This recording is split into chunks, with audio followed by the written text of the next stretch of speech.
Bonjour et bienvenue dans Le Bonheur me va si bien, le podcast pour les femmes qui souhaitent s'épanouir et construire une vie qui leur ressemble. Je m'appelle Audrey, je suis coach de vie certifiée, business mentor et fondatrice de Ma Cohérence. Ma vie, je l'ai créée et il n'y a rien de magique. Un pas après l'autre, j'ai avancé, testé, recommencé et j'ai fini par trouver ma cohérence, cet équilibre entre tous les domaines de ma vie. Aujourd'hui, je suis convaincue que nous avons toute la possibilité de trouver cette cohérence. Chacune, nous avons le pouvoir de créer une vie plus en harmonie avec nos valeurs, nos désirs, qui nous sommes profondément. Ma mission, vous l'aurez compris, est de vous guider, vous aider à mieux vous connaître, à vous approprier votre vie pour être plus sereine, épanouie et enfin trouver vous aussi cet équilibre, ce bonheur et cette légèreté. Pour cela, sur ce podcast, je vous livre chaque semaine des conseils, des outils et méthodes concrètes pour comprendre vos émotions, mettre en lumière vos qualités, oser être vous. En résumé, je vous aide à vous remettre au centre de votre vie et enfin prendre conscience que vous êtes la personne la plus importante de votre vie. Alors, préparez-vous à reprendre votre vie en main. Hello, hello et bienvenue. Merci d'écouter ce nouvel épisode du podcast Le bonheur me va si bien. Je sais déjà que vous allez adorer cet épisode. Oui, on va parler de compulsions alimentaires, des clés pour stopper nos compulsions alimentaires. Beaucoup d'entre nous, la femme qui m'écoutait, je le sais, vous en avez, j'en ai eu, troubles alimentaires, compulsions alimentaires. Je sais à quel point c'est difficile de vivre avec, de les stopper, d'arrêter tout ce cercle vicieux. C'est même plus un cercle, on n'arrive même pas à le décrire quand on est dedans. On ne sait plus par quel bout le prendre pour l'arrêter. Donc aujourd'hui, pour cet épisode, je suis accompagnée Amel Kouba, qui est coach en nutri-émotion, thérapeute, qui a à cœur, comme moi, d'aider des femmes à juste se sentir bien, se sentir libres d'être, à avoir confiance en elles et à créer une vie qui leur plaît et qui leur ressemble. Vous allez voir, cet épisode, il est riche, très riche. J'ai dû couper un petit peu à la fin l'épisode en disant, OK, voilà, on a fait le tour de ce qu'on avait à vous dire, mais on pourrait vous en parler très, très, très longtemps. Donc, Amel, vous pouvez la retrouver sur son compte Instagram, Amel Kouba Thérapeute. Il y a des tirets bas entre chaque. Mais en tout cas, je vous mets bien sûr son nom dans le descriptif de l'épisode. Et je vous laisse tout de suite l'écouter. Et n'hésitez pas vraiment à venir me dire en commentaire sur la plateforme d'écoute de votre choix ce que vous en avez pensé, ce que vous a apporté, ou même de réagir par mail, audrey@macohérence.com. Et je vous dis à tout de suite pour l'épisode et je vous retrouve après pour la conclusion. Hello Amel, Bonjour Audrey. comment tu vas? Bah écoute, ça va super bien, merci. Et toi? Ça va bien, c'est l'automne, on remet nos petits pulls. On va dire qu'on prend plaisir, hein, on va dire ça comme ça. Oui, on va dire ça comme ça. C'est vrai que le petit côté plaid, doudou, les petits trucs un peu confort, ça c'est vrai que c'est sympa. Ouais, ça fait du bien. Aujourd'hui, je t'ai invitée pour parler de compulsion alimentaire, mais avant d'entrer dans le vif du sujet, est-ce que tu peux te présenter, s'il te plaît, à notre audience? Oui, bah écoute, déjà merci pour ton invitation. Bonjour à toutes et à tous. Donc moi je m'appelle Amel Kouba, j'ai 37 ans et je suis coach thérapeute. J'accompagne des femmes sur des problématiques justement de compulsion alimentaire. Voilà, des femmes qui mangent leurs émotions et je les aide justement à faire la paix aussi bien avec leur alimentation, avec leurs émotions et avec leur corps, pour qu'elles puissent justement reprendre leur pouvoir de femme sur tous ces sujets. Donc, un sujet qui touche, je sais, beaucoup, beaucoup, beaucoup de personnes. Moi, la première, on va être honnête, hein, je me vois encore sortir de mon ancien job et aller m'acheter mon paquet de fraises Tagada, quoi. Rentrer chez moi et le paquet était vide. Voilà, c'était le côté. Ouais, c'était compulsif, quoi. C'était un besoin, quoi. C'était le truc, j'y vais, quoi. J'y vais. Et puis j'y pensais une heure avant de sortir du boulot. Enfin, bref. Donc ça, je pense que beaucoup, beaucoup de personnes qui nous écoutent connaissent. Quelles sont pour toi aujourd'hui les conséquences de ces compulsions sur les femmes que tu accompagnes? Qu'est-ce que tu as pu voir comme conséquences? Ah, elles sont multiples. Ce qui est sûr, c'est que généralement, les femmes qui viennent me voir, c'est des femmes qui ont essayé plein de méthodes, plein de techniques, qui ont fait pas mal de régimes et qui, à force d'avoir essayé tout ça, sont au fur et à mesure justement tombées dans ce cercle des compulsions, restriction amenant la compulsion. Et ce qui fait qu'aujourd'hui, bah, elles font du yo-yo vis-à-vis de leur poids, elles ont des problèmes de santé, parce qu'il y en a certaines qui sont addictes justement au sucre et qui n'arrivent pas à se sortir de ça, donc elles ont peur d'avoir des problématiques type diabète. Donc il y a le poids, la santé physique certes, mais la santé mentale aussi, parce que ça a un vrai impact en fait, c'est une charge mentale. Elles deviennent voilà, elles deviennent obsessionnelles sur ça, elles n'arrivent plus forcément à se contrôler, que ce soit, les repas en famille, entre amis, enfin tout devient compliqué et lourd et ça vient énormément dégrader leur confiance en elles et leur estime d'elles-mêmes. Exactement. Et l'origine. Alors avant qu'on vous donne les clés, d'Amel sur, comment stopper vos compulsions alimentaires, on essaie quand même de débroussailler le terrain. Donc quelle est pour toi, selon toi, l'origine ou les origines de ces compulsions? Alors pour moi, il y en a aussi plusieurs. Elles sont bien sûr à identifier au cas par cas, mais c'est généralement des femmes, comme je disais tout à l'heure, qui ont fait des multiples régimes parce qu'au départ, justement, elles se sentaient mal dans leur corps, elles voulaient peut-être perdre 1 ou 2 kilos ou même plus, mais du coup ça s'est, amplifié dans cette elles sont rentrées dans le cercle, infernal des régimes. Ça vient aussi parfois du passé parce qu'elles n'ont pas pu exprimer leurs émotions, c'est souvent ça. C'est pour ça que je disais au tout début que c'est des femmes généralement qui mangent leurs émotions, qui anesthésient pas mal de choses. Elles viennent aussi remplir un vide, combler quelque chose qu'elles n'ont pas forcément eu, que ce soit peut-être des parents, de la famille, des choses qui se sont passées aussi à l'école. Enfin voilà, c'est des petits traumas, et je mets traumas au pluriel parce qu'il peut y en avoir des petits, des moyens, des grands, ça dépend des histoires de chacune. Mais voilà, c'est généralement pour moi à la fois émotionnel, des blessures du passé, mais ça, c'est aussi très souvent le cas parce qu'elles ne mangent pas selon leurs besoins physiologiques, qu'elles se sont tellement renseignées sur comment manger équilibré que du coup elles ont perdu leurs repères et que du coup ce qui fait que, elles vont rebasculer parfois dans des compulsions parce qu'elles pensent manger équilibré mais finalement pas tellement et elles remplissent pas forcément aussi leurs besoins physiologiques. Donc je dirais qu'il y a des blessures, un état émotionnel pas forcément très stable et aussi une alimentation physiologique qui est pas, complètement adaptée à leurs besoins personnels. Donc là, on a déjà des pistes. On a déjà des pistes du coup pour, on va dire, les clés pour stopper ces compulsions alimentaires. On en a référencé 5 et peut-être qu'on va en trouver, un peu plus.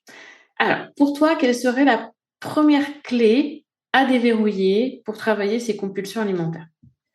Alors je tiens à préciser quand même, je l'ai pas dit au tout début de ma présentation, mais que j'ai vécu moi-même en fait, des troubles alimentaires pendant 20 ans de ma vie. Donc c'est vraiment, aujourd'hui c'est un sujet sur lequel je travaille parce que ça me tient à cœur, parce que je l'ai vécu et bien sûr je me suis formée aussi sur le sujet. Donc quand je parle, c'est pas juste de la théorie, c'est aussi vraiment de l'expérience. Alors je pense que déjà la première, qui est quand même un peu fondamentale, hein, c'est de s'occuper de soi, s'occuper de ses émotions, comprendre en fait son monde intérieur. Qu'est-ce qui se passe quand j'ai envie de manger? Qu'est-ce qui se passe quand je ressens ce vide? Qu'est-ce qui se joue en moi? Quel vide j'essaie de combler?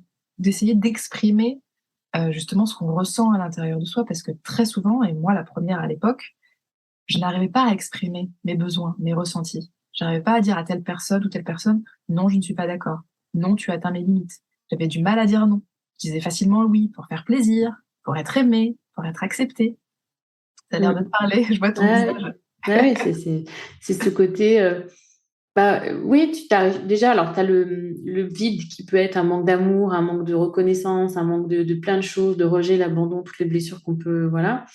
Et ce côté aussi, j'arrive pas à dire non, je sais pas à dire non, donc je compense, je me radoucis, c'est comme si on avait un gros doudou. Moi, je sais que parfois, ça m'arrive de dire à mes coachings: «Prends-toi un gros doudou». Plutôt que de fondre sur ta boîte de gâteaux ou ton paquet, enfin, ton truc de pommes de terre, tu prends un gros doudou et tu lui fais un gros câlin. Parce que cette compulsion, elle nous apporte une sorte de réconfort. Notre émotion, elle est là, elle est forte et on a besoin d'être réconforté. C'est exactement ça, c'est du réconfort et c'est du plaisir. Et souvent, justement, dans les femmes que j'accompagne, je leur propose un questionnaire pour, voilà, quand il y a une compulsion qui arrive et qui se déclenche, je leur demande de répondre à plusieurs questions, un peu d'introspection pour que moi, derrière, je puisse avoir une vision, de ce qui s'est passé pour elles parce que je suis pas avec elles au moment où ça se passe. Et très souvent, quand je débriefe justement ce questionnaire et que je vois ce qui s'est passé à l'instant T avec elles, et elles me disent: «Bah, voilà, en fait, toute la journée, j'ai été au travail, j'ai fait telle chose, je rentre chez moi, je suis fatiguée, j'ai pas eu de moment de plaisir pour moi, j'ai pas eu de moment réconfort qui m'a fait du bien». Et bah, ouais, quand je rentre chez moi, je sors la tablette de chocolat, le gâteau, le paquet de gâteaux, le paquet de chips et là, je un peu comme une cocotte minute, quoi. On retient, on retient, on retient, on retient et à la fin de la journée, ça explose et ça explose en se faisant du bien, en allant chercher de la nourriture qui nous réconforte. Exactement. Donc, cette clé, c'est se reconnecter à ses émotions, à ce qu'elles nous disent, au message qu'elles nous envoient. Exactement. Seconde clé. Alors la seconde clé, je pense que c'est vraiment hyper, hyper important de se connecter à son corps parce que notre corps sait. Je sais que c'est très facile à dire. Pendant longtemps, j'entendais: «Oui, ton corps est ton temple, et cetera. Écoute-le, il Ouais. sait». C'est vrai que c'est très facile à dire, très clairement, mais quand je dis se mettre à l'écoute de son corps, il y a plein de méthodes qui existent. C'est de pouvoir de sentir quand vous avez vos cycles, par exemple, qui arrivent. Rien que déjà de se reconnecter à ça, parce qu'en fonction de son cycle, pendant le mois, on va avoir nos envies qui vont différencier. On va avoir plus faim justement en période de SPM ou de règles, on va être plus fatigué, plus irrité, et c'est OK et c'est normal de manger plus, par exemple, à cette période-là, parce que notre corps a besoin d'énergie. Mais on n'est pas forcément attentive à ça. Donc déjà, peut-être si vous pouvez déjà commencer par être attentif, ne serait-ce qu'à votre cycle. Et au fur et à mesure, vous, voilà, vous connectez à lui en faisant une activité qui vous fait du bien. On parle souvent du yoga et de la méditation, mais ça peut être autre chose. Moi, je sais que j'adore la danse, par exemple, qui m'aide beaucoup à me connecter à mon corps, à ressentir. Ça peut être aussi simplement être allongé sur son lit, ne rien faire, et essayer simplement de se connecter à sa respiration, aux différentes parties de son corps. Et voilà, d'essayer des activités, des petits exercices très simples à faire chez soi pour essayer de rentrer en contact avec son corps. Moi, ce que j'aime souvent bien dire, c'est comme, voilà, vous êtes chez vous, vous avez une lampe, mais cette lampe, elle peut pas s'allumer tant que vous n'allez pas la brancher à la prise de votre mur. Et donc, si vous avez besoin de lumière, il faut brancher cette prise au mur. Et votre corps, c'est pareil. Et très souvent, justement, on a cette prise qui est débranchée entre la tête et le corps, parce qu'on nous l'a pas appris. Dès tout petit à l'école, on est très dans le mental, très dans la tête, très dans le cérébral. On est assis toute la journée pendant des années à étudier. Donc on a du mal à rentrer dans notre corps. Et justement, c'est d'essayer de pouvoir se dire, OK, là j'ai envie de rebrancher cette prise. Comment je peux faire pour rebrancher la communication et renouer le contact entre ma tête et mon corps? Et quand on fait ça, bah, il peut vraiment y avoir des super belles surprises parce que derrière, on va plus sentir justement son intuition corporelle et notamment, ses besoins alimentaires. C'est ça. Juste, tout à l'heure, tu as parlé du SPM, c'est le syndrome prémenstruel pour celles qui ne connaissent pas. Et moi, je sais que j'aime bien faire aussi depuis un certain temps, depuis qu'on a enregistré l'épisode sur l'intuition avec Marine Mello, c'est, tu sais, quand tu es devant ton frigo, qu'est-ce que mon corps, il me dit que j'ai besoin et envie? Tu vois ça? Ah ouais, maintenant ça. Non, tu vois, c'est qu'est-ce que mon corps, là, il dit, j'ai besoin de ça dans son nature. Et c'est dur parce que tu as cette culpabilité. Ce qu'on disait tout à l'heure, c'était quand on a préparé tu as eu un mot très important, le dogme du healthy. On dit, OK, là, j'ai une salade verte dans mon frigo. OK, ou je vais au resto, je prends une salade verte alors que j'ai juste envie d'un bon burger, quoi. Et ça, là, le burger, il va tourner en boucle. Il va tourner en boucle cette envie. OK. Et c'est pas notre cerveau, il est là, il l'a enregistré, il a cette envie, il a ce truc qui. Bah, c'est un peu comme les compulsions, ça marche aussi pareil dans le shopping. J'ai envie de vous dire, vous avez envie de vous prendre une jupe qui est jolie ou dans laquelle vous vous sentez bien. Vous dites ouais, mais non, le regard des autres, putain, je veux pas. Ah, là, ça met pas en la valeur comme il faut par rapport à ce que j'ai vu, nana. Et du coup, bah, je vais prendre un pantalon qui camoufle. C'est la même chose. On avait envie et on l'a pas écouté et on ne s'est pas connecté à notre besoin à nous. On est d'accord. Exactement, et c'est un super exemple, que tu donnes parce que comme tu dis, on va devant notre frigo, au resto, peu importe, on va dire: «Non, c'est plutôt la salade». Donc du coup, on va se passer du burger, mais sauf qu'en fait, notre tête, elle a retenu qu'on avait envie d'un burger sur le coup. Donc cette envie, ce besoin qui n'a pas été satisfait sur le moment, à l'instant T, ça va tourner dans la tête et ça va se reporter le lendemain, le surlendemain, la semaine d'après, sur une grosse compulsion. Et on va pas comprendre pourquoi. On va se dire: «Bah mince, je comprends pas, j'ai défoncé mon placard alors que, bah, il y avait pas de raison». Bah oui, mais parce qu'il y a un besoin potentiellement qui n'a pas été comblé X jours avant. Exact. Et ouais. Donc, écoutez votre corps, écoutez vos émotions. Ça, c'est voilà les 2 premières clés. Qu'est-ce qu'on a d'autre comme clés à leur donner? Dis-moi. Bah, c'est en lien du coup aussi avec ce qu'on disait juste avant sur l'alimentation. C'est-à-dire qu'on parle d'intuition, corporelle, mais aussi là de pouvoir aller vers de l'intuition alimentaire. C'est-à-dire que très souvent ce qui se passe, c'est que moi je récupère aussi des femmes qui ont fait pendant X années des thérapies, de la psychanalyse, qui connaissent l'origine des compulsions. Elles connaissent leurs blessures, elles connaissent leurs freins, elles connaissent ce qui s'est passé dans leur passé. Mais malgré tout, elles ressassent alors en boucle ce truc-là. Elles savent. Mais quand elles arrivent chez elles, elles sortent du cabinet du psy, elles arrivent chez elles et malgré tout, elles n'arrivent pas à se contenir face à leur placard. Et ce que moi j'ai pu remarquer, c'est qu'on a beau travailler sur les émotions, l'état d'esprit, la partie psychologique pendant des années, si on ne regarde pas véritablement ce qui se passe aussi dans notre assiette, bah ça aussi, ça peut être vraiment problématique. Moi, par exemple, pendant longtemps, j'étais persuadée qu'il fallait pas que je mange le matin, ou alors qu'il fallait que je mange que des fruits. J'étais persuadée que je devais manger hyper healthy, que je devais pas manger trop de tel ou tel aliment. Pendant un temps aussi, j'avais énormément réduit, par exemple, les glucides. Et en fait, je me suis rendu compte que c'était vraiment problématique parce que je ne comblais pas mes besoins personnels physiologiques, en fait. Et à un moment donné, c'est mathématique. Si vous ne donnez pas suffisamment de carburant à votre corps, c'est normal. Je donne un exemple. Le matin, vous prenez pas de petit déjeuner. Le midi, vous mangez une salade. Vous mangez rien jusqu'à arriver au Une soir. soupe. Voilà, pour peu que voilà, vous dites oui, je vais manger une soupe. À la limite, on va peut-être réussir à tenir un jour, 2 jours et encore. Un soir, on va rentrer, on va pas tenir. Et c'est là où justement ça va partir en compulsion parce que véritablement, on n'a pas donné assez à manger. Parce qu'en fait, vous travaillez, vous réfléchissez, vous prenez les transports, la voiture, vous faites peut-être une activité, vous marchez, vous vous occupez peut-être de vos enfants. Enfin, vous avez besoin d'énergie, en fait. Au même titre que si vous faites un Paris-Marseille, vous n'allez pas faire la moitié du plein. Vous allez faire le plein en entier pour faire en sorte que votre voiture tienne jusqu'au bout du trajet. Et c'est la même chose pour votre corps, en fait. D'avoir une conscience de quels sont vos besoins. Est-ce que vous mangez assez de calories? Est-ce que vous mangez les bonnes calories, les bons macronutriments, les bons micronutriments pour faire en sorte de combler tous vos besoins physiologiques, en fait. Et éviter d'avoir ce pic de fatigue qui fait qu'on a clairement besoin, on a besoin, quoi. On mange ce qui nous tombe sous la main et là, c'est le drame. Tout à fait. Donc ça, c'est très souvent négligé. On va absolument avoir une assiette parfaite et avoir une assiette hyper healthy. C'est comme je te disais tout à l'heure en off. Vous savez, l'annonce où on entend souvent, oui, manger 5 fruits et légumes par jour. Oui et non. C'est-à-dire que tout le monde n'a pas la possibilité ou la capacité digestive de manger 5 fruits et légumes par jour. Bien sûr, manger des fruits et légumes, c'est super important, mais 5 fruits et légumes par jour, c'est pas forcément pour tout le monde, c'est pas forcément possible, en fait. Et donc aussi de savoir quels sont nos propres besoins personnels, parce que les recommandations de santé ou ce qu'on peut lire sur internet ou même un programme, un plan alimentaire de telle ou telle personne, de tel coach, de telle fit girl, bah, en fait, faire du C'est copier-coller général. exactement, c'est général et c'est pas C'est comme toute méthode, hein. Il y a exactement, pas de miracle, on teste, on expérimente. exactement. Et j'aimerais qu'on parle, si tu es OK, de la culpabilité. Tu sais, quand on est là, je sais que j'en parle et j'ai certains de mes coachés qui me disent: «Oui, je me cache, je vais me relever la nuit ou je vais attendre qu'il soit dans une pièce, moi je vais aller dans la cuisine, je vais manger en cachette». Tu sais, c'est la honte et la culpabilité que l'on ressent lors de ces compulsions alimentaires. Qu'est-ce que tu peux nous dire là-dessus? Bah, déjà, c'est dire que c'est OK.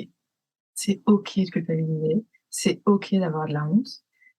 Voilà, vous, qui nous écoutez, vous n'êtes pas anormal. On ressent tous ce genre de sensations, d'émotions. Elles font partie de nous et heureusement, elles ont aussi leur intérêt, en fait. Donc voilà, c'est OK, c'est normal. On se déculpabilise de culpabiliser, clairement. C'est OK. Moi, c'est vraiment la phrase que j'adore dire et que je dis à longueur de journée à mes clientes, c'est OK et je me la dis aussi à moi-même, hein. Ça, c'est la première chose et ensuite, pour moi, c'est vraiment en lien avec le travail émotionnel dont on parlait au départ. C'est qu'est-ce que justement cette honte et cette culpabilité, elle me renvoie? Qu'est-ce qu'elle me dit? Quel message elle essaye de m'adresser? Parce que si on a honte ou si on culpabilise du comportement, c'est que justement, on n'est pas vraiment OK et aligné avec ce qu'on est vraiment au fond de nous et ce qu'on aimerait pour nous. Donc c'est vraiment de regarder ça, au lieu d'essayer de mettre un peu la poussière sous le tapis et d'être dans le déni, de dire: «OK, bah voilà, j'ai honte, je culpabilise». Ni vu ni connu, pas vu, pas pris, pop, pop, c'est fini, on n'en parle plus. C'est ça.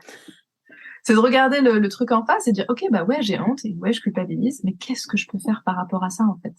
Et plutôt d'essayer de batailler contre ça, d'essayer voilà, d'ouvrir la porte à ça, d'essayer de comprendre, d'apaiser et d'aller parler justement à cette culpabilité et à cette honte comme une amie, de dire, «OK, je t'entends, je comprends, viens, assieds-toi, prends un café, on On discute». va discuter. Voilà, exactement. C'est ça.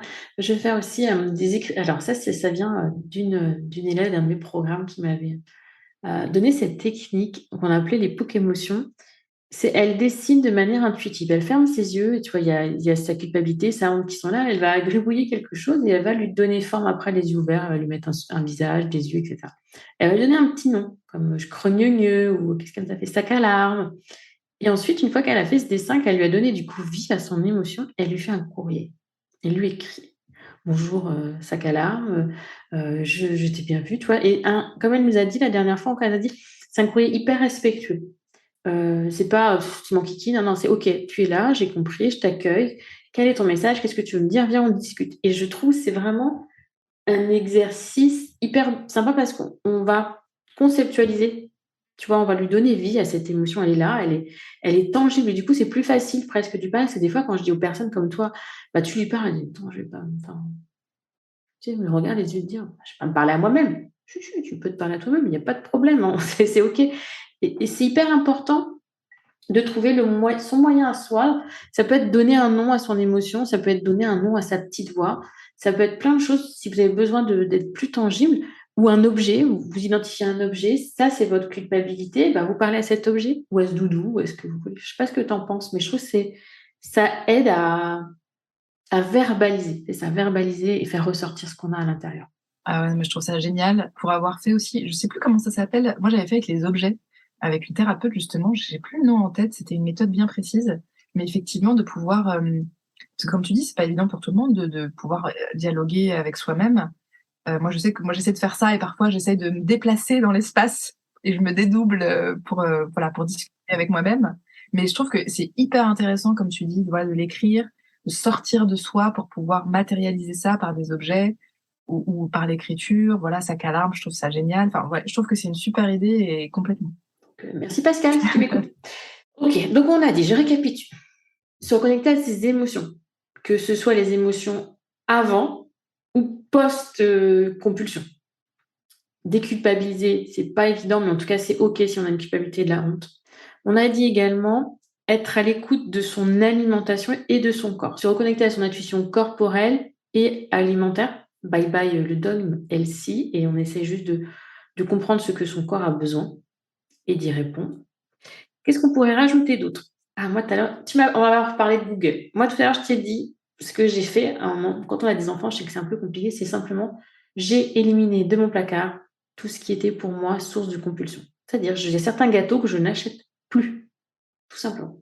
Et là, tu m'as donné un exemple. Donc, je te laisse parler de l'exemple que tu m'as donné, qui est assez parlant.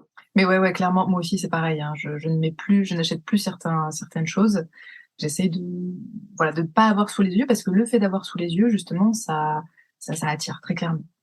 Et du coup, ce que je racontais effectivement sur Google, c'est qu'ils ont expérimenté, donc dans les sièges de Google, ils ont des grands espaces, voilà, ils ont quoi? Ils ont des espaces pour, des activités, voilà, plein de choses et notamment, des cuisines.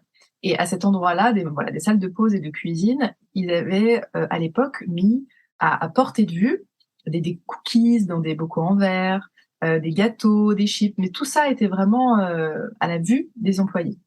Et en fait, bon, ils ont bien vu qu'en termes de poids, et de santé, c'était un peu plus, voilà, c'était moins facile pour les employés. Donc ils se sont dit: «On va tenter de mettre les cookies ou les gâteaux», on va pas les éradiquer, hein, parce que quand même on a le droit de ça, on a le droit de manger des Ça va gâteaux, bien. mais on va les mettre dans des pots, non plus en verre, mais voilà, qui sont Bah, des pots en porcelaine, quoi. On voit voilà, pas on à voit pas à travers. travers, merci. Hermétique. Et à l'inverse, de mettre des choses visuellement, accessibles, comme des fruits secs, des oléagineux et cetera. Et ils ont vu qu'il y avait eu vraiment un effet, hyper positif par rapport à ça, parce que ça a aidé les employés justement à mieux manger et à avoir un poids, mieux et une meilleure santé.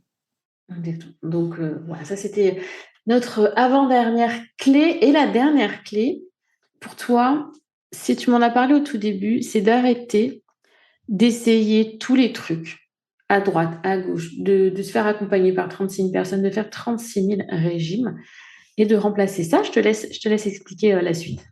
Alors je pense, à mon sens, pour l'avoir fait aussi, effectivement, d'éparpiller et de démultiplier un petit peu son énergie, son temps, son argent aussi. Voilà, d'un côté la psy, d'un côté le diététicien, d'un côté l'énergéticien, le magnétiseur, le machin, bref, on peut vraiment très facilement se disperser. Du coup, il faut raconter son histoire 15 000 fois, avoir confiance en telle ou telle personne. Et en fait, de toutes les clés qu'on a données juste avant, c'est de pouvoir avoir une vision globale et de pouvoir s'occuper sur de s'occuper de tous ces piliers, pardon, en même temps, parce que c'est ça, en fait, qui, à mon sens, la globalité et la mise en pratique de toutes ces clés en même temps, c'est ça qui fait qu'on peut sortir des compulsions. Juste s'occuper de son assiette, on l'a vu, c'est pas intéressant parce qu'il y a la partie émotionnelle, corporelle, etc. Juste s'occuper de ses émotions, bah, on peut potentiellement avoir des manques dans son assiette. Donc en fait, tout est vraiment relié. On est des êtres humains, on est des femmes, et on n'est pas juste un ventre, on n'est pas juste une tête, on est bien plus que ça, on est tout ça en même temps. Et donc l'idée, c'est de pouvoir justement essayer de trouver 1 ou 2 personnes qui peuvent justement vous aider à faire ce travail dans la globalité et surtout aussi sur du moyen long terme, hein, parce que c'est pas en 1 mois qu'on éradique des problématiques de compulsion ou de poids qui durent depuis peut-être 5, 6, 10, 15 ans, 20 ans. Oui, bien sûr possible. C'est la complémentarité, parce qu'on disait aussi, on disait tout à l'heure, quand on vous dit ça, c'est qu'on a discuté un peu avant quand même pour préparer l'épisode. Nous sommes toutes les deux coachs, donc c'est vrai que nous, on va travailler notre présent et vous aider à aller vers l'avenir. Et tout ce qui va être traumatique, travail sur le passé, on va avoir plus tendance à le travailler avec quelqu'un qui commence par psy. Choisissez la fin, mais qui commence par psy. Les 2 sont parfaitement complémentaires. Moi, je le vois aujourd'hui, j'ai des clients qui ont un suivi psy par rapport à certains traumas du passé et qui sont coachés pour essayer d'aller de l'avant. C'est complémentaire. Mais après, si vous vous mettez à voir en plus, et particulièrement dans cette gestion, comme tu le dis, de l'alimentation, où on a besoin quand même de qu'est-ce que je suis censée manger? Et au final, parce que, OK, je vais suivre le régime machin, le Ducan, le Weight Watchers, le truc, le bidule, nanana, j'en ai essayé 20, il y a rien qui a marché. OK.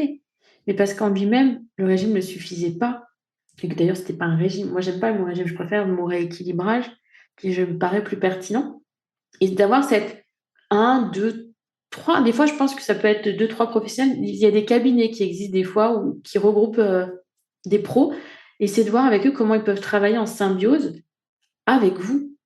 Et comme tu le dis, c'est super énergivore de partir un coup là. Enfin, moi, je me vois dans certains moments de ma vie, pas forcément hyper agréables. T'expliques à un premier professionnel de santé, t'expliques à un deuxième, troisième, tu pleures, quatrième, t'en peux même plus. Euh, et c'est une charge. Tu en as parlé de la charge mentale tout à l'heure pour autre chose, mais c'est une charge de devoir expliquer ça à chaque fois. Ok, j'ai fait ça avec un tel, j'ai fait ça avec un tel, ça n'a pas marché, ça a marché. Et de voir. Tellement. Oh oui. J'avoue que c'est pas forcément facile de trouver la bonne personne ou les bonnes personnes. C'est une question de feeling. Là aussi, faites-vous confiance. Tu le sais, tu l'as vécu, je l'ai vécu. N'allez pas vers des gens qui ne vous inspirent pas, où on vous dit si, si, vas-y, elle est bien. Ouais, mais non, vous n'y allez pas. Allez là où vous avez envie d'aller. On peut se tromper, on se trompe, on le voit tout de suite. Enfin, ça m'est encore jamais arrivé. Quelqu'un qui me dit au bout de 2, 3 séances, on arrête. Mais ce serait OK. Et toi, aujourd'hui, tu es spécialisée justement dans ces nutri-émotions. Et l'avantage que tu as, toi, c'est ce côté holistique, parce que tu t'es aussi intéressée à la partie alimentaire, diététique, macro, micronutrition. Et du coup, tu es en capacité de les aider sur la quasi-totalité. Peut-être moins tout ce qui est trauma et passé, parce qu'on est d'accord en tant que coach, c'est pas notre job, ne nous demandez pas non plus trop. Mais en tout cas, trouver quelqu'un. Alors, on prêche notre paroisse quand on dit ça, mais c'est tellement vrai. Faites-vous accompagner, ne restez pas seul face à votre culpabilité, à votre honte, à votre incompréhension, à vos douleurs, à vos maux physiques, psychiques, parce qu'on sait trop à quel point c'est dur d'être face à ça. Et on n'a pas parlé, tu sais de quoi on n'a pas parlé? Du regard des autres. Qu'est-ce que tu as envie de dire sur le regard des autres? Vaste sujet, parce que j'avais envie de rebondir sur ce que tu disais juste avant. Comme tu dis, on l'a vécu toutes les 2. Et moi, au départ, j'ai pas forcément voulu aller me faire aider ou accompagner parce que ça prenait du temps, ça prenait de l'énergie, ça prenait de l'argent, très clairement. J'ai pas toujours eu les finances pour me faire accompagner aussi, hein. J'ai eu souvent des découverts, des problématiques financières, mais pour moi, voilà, j'ai mis tout ce que je pouvais pour me faire aider, mais j'ai mis du temps à le faire parce que je me suis dit: «Mais non, je vais m'en sortir toute seule, avec les livres, les podcasts, les vidéos sur YouTube». Il y a plein d'informations. On peut trouver vraiment ces informations partout. On peut trouver ces clés partout. Mais du coup, j'ai perdu énormément de temps. J'ai perdu 20 ans à essayer justement, de trouver des solutions parce que je pensais que je pouvais y arriver toute seule. Et ça, c'est souvent, voilà, notre ego, notre peur, la peur du regard des autres aussi. Parce que moi, j'ai vu des thérapeutes et enfin, voilà, différents praticiens. Parfois, je me suis sentie jugée. J'ai pas osé dire la vérité. J'ai pas osé dire: «Bah, voilà, en fait, là, j'ai fait, des crises de boulimie toute la semaine. J'ai dépensé X euros pour de la nourriture. Et moi, j'avais des professionnels de santé en face de moi qui me regardaient vraiment avec un air de jugement, en fait. Donc ça rejoint un peu le regard des autres. C'est intéressant. Oui, mais et j'ai envie de te dire, c'est encore plus dur dans cette relation qui est censée être une relation de confiance dans laquelle tu es censé pouvoir te livrer et te libérer de ton poids.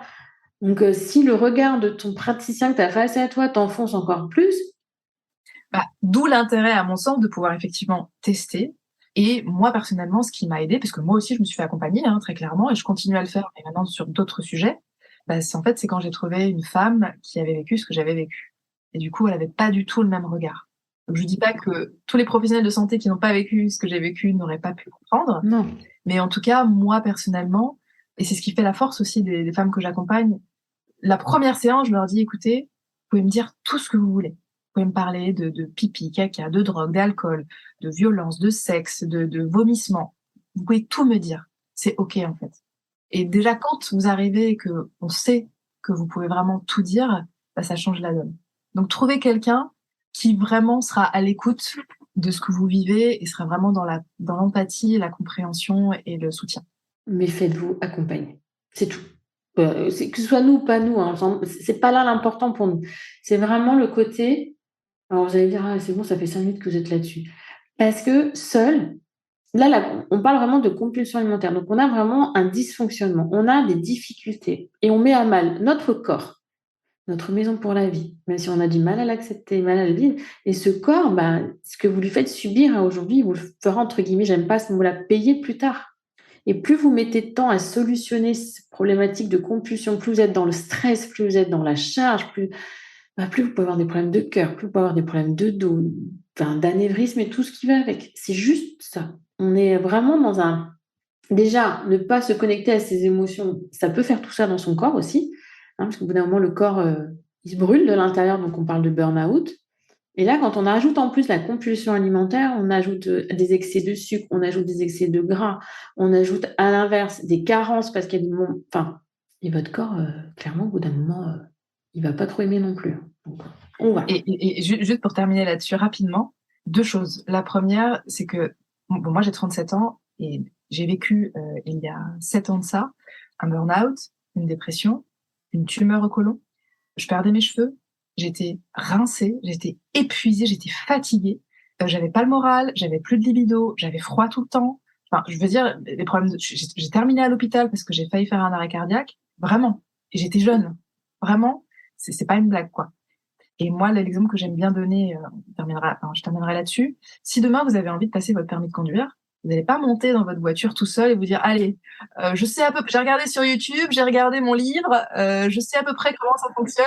Allez, YOLO, je vais sur l'autoroute. Non. C'est-à-dire qu'à un moment donné, vous allez prendre des heures de conduite avec un professionnel qui va vous aider à utiliser votre voiture. Pour moi, l'accompagnement, c'est pareil. C'est rigolo parce que sur la page d'inscription à mon accompagnement business du Lab, j'ai pris l'exemple du permis Je de savais conduire. même pas. En disant, non, je sais bien que tu ne savais pas, en disant, voilà, pour toute nouvelle activité, quelle qu'elle soit, généralement, on se fait accompagner du yoga. On se met à faire du yoga, généralement, le mieux, même si on peut regarder des vidéos sur YouTube et apprendre des postures, c'est quand même d'aller à des cours physiques où votre professeur va vous remettre dans les bonnes postures, vous n'allez pas vous faire mal, vous n'allez pas vous blesser, vous voulez apprendre à faire du piano. Alors certes, aussi, vous pouvez apprendre avec YouTube, mais vous allez apprendre aussi le solfège, vous allez avoir un prof, etc.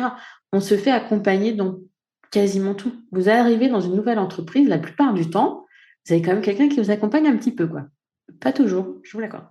Mais du coup, vous galérez. Voilà. Donc, vous pouvez rechercher sur l'intranet, rechercher dans les dossiers.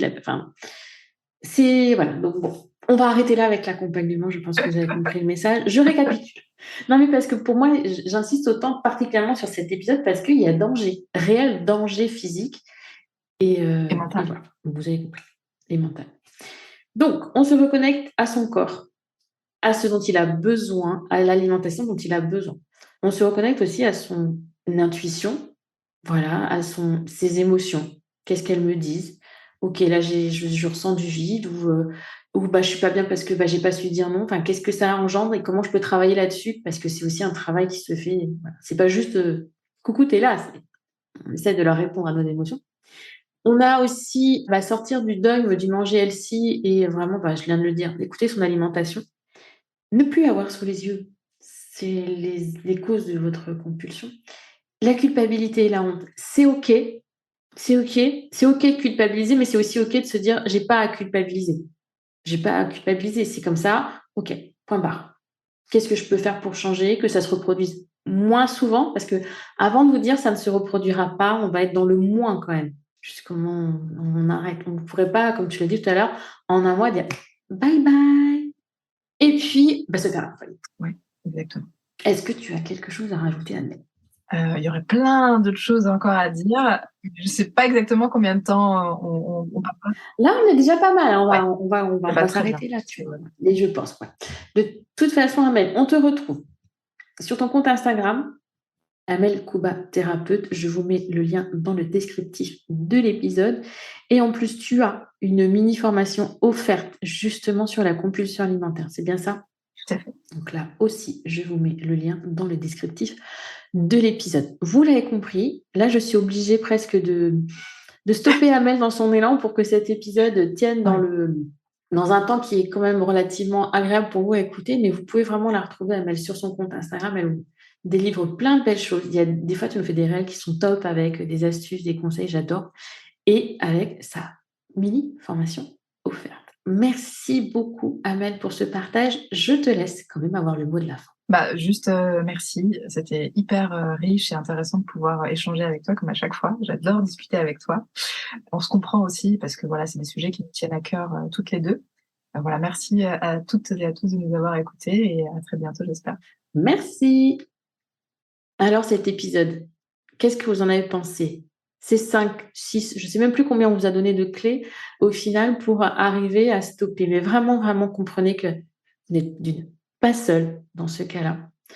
Nous sommes très, très nombreuses à l'avoir vécu ou à le vivre encore, à vivre cette culpabilité, cette honte, le miroir qui nous le renvoie, à vivre toutes ces choses, ce placard, les courses qui sont difficiles à faire.